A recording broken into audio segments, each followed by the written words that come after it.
Hello and welcome back to art class.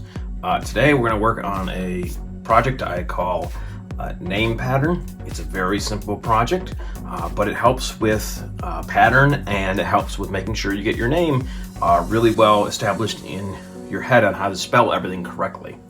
Okay, so it's pretty easy to do. You're going to need a gridded paper like this, and if you don't have one at home, you can have your parents measure it out. It's a 1-inch grid. If you're in school, I will give this to you. One of the things you do need to know is the paper that I will give you at school, they don't measure really good around the edges. And so you're gonna have some wasted edges.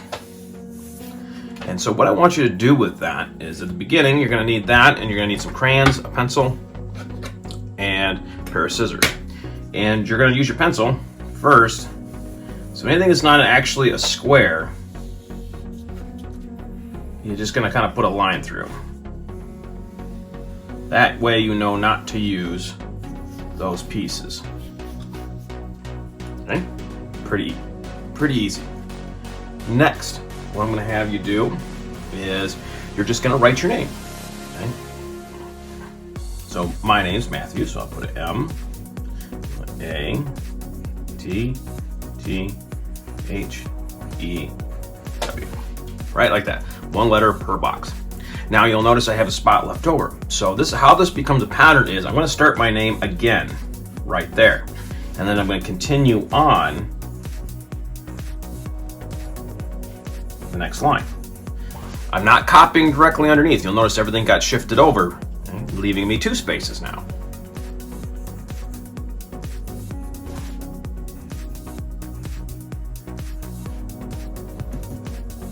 Make sure you're spelling your name right. Even I make a mistake when I'm going too fast.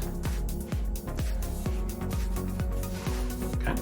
And again, you'll notice I start to have 1 more space each time. Now, each person's name will be slightly different. Sometimes the paper will have to go the direction that I have it here, where the paper is up and down in what we call the portrait format. Some people's names who have really longer names, they'll have to go sideways like this, because that way their name will fit in the space. Okay. So either way is correct. I'm going to continue on. I'll fast forward this. As you can see, I'm working.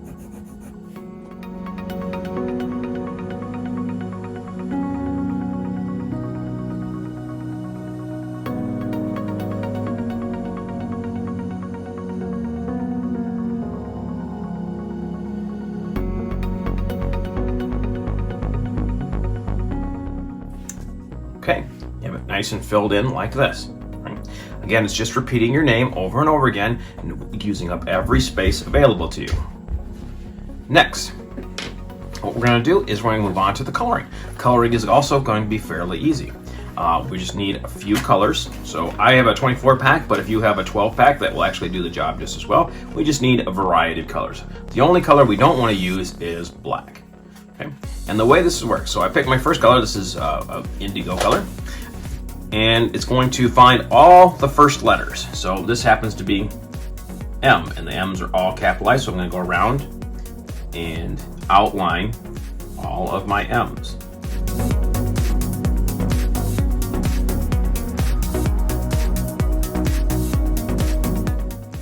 Okay, now that I've outlined them, I'm going to go in and very lightly just fill them in. Yes, that covers up the letter a little bit, but don't worry, we'll go back and fix that later.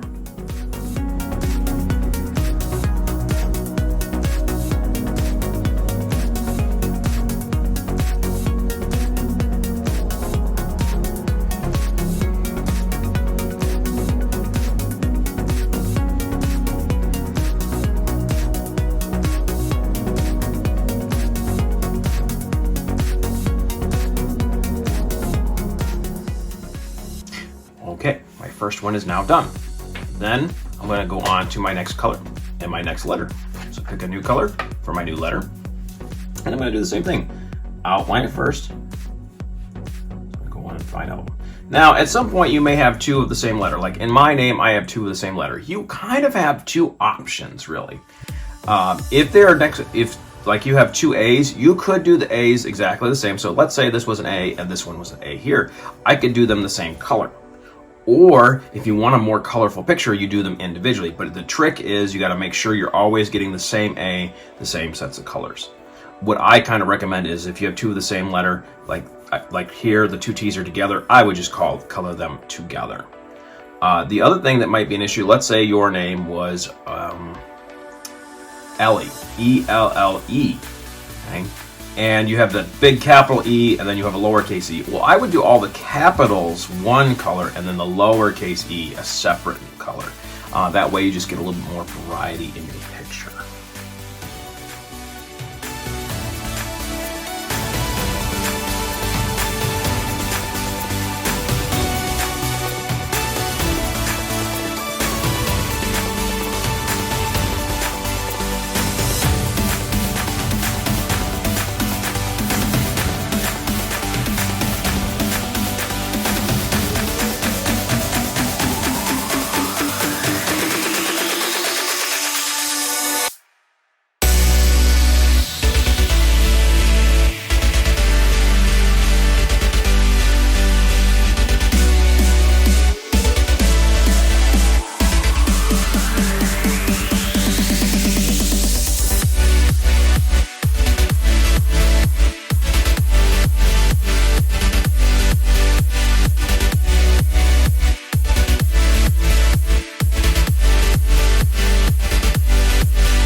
All right, so you can see I have mine colored, and you did notice that my two T's are different.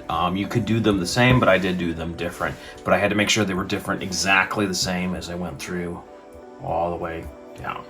All right, so the next step is pretty easy. You're gonna find your black.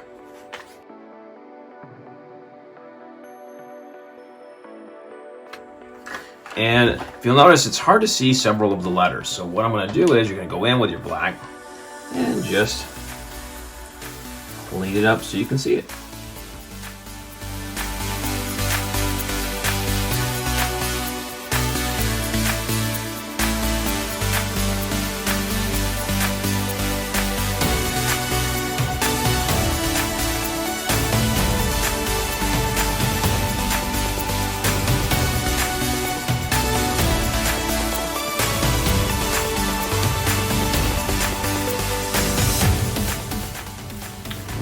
Okay, now you can clearly see the name all the way through.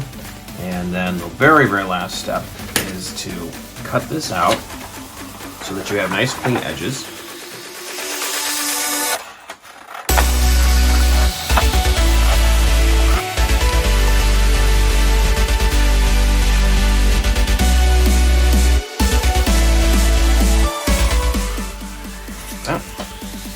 Put your scraps off to the side. And then you may want to get some kind of background paper. It might be provided to you by the teacher. And then you would glue it and center it as best you can like this, so that it has a nice border all the way around. And I will see you next week.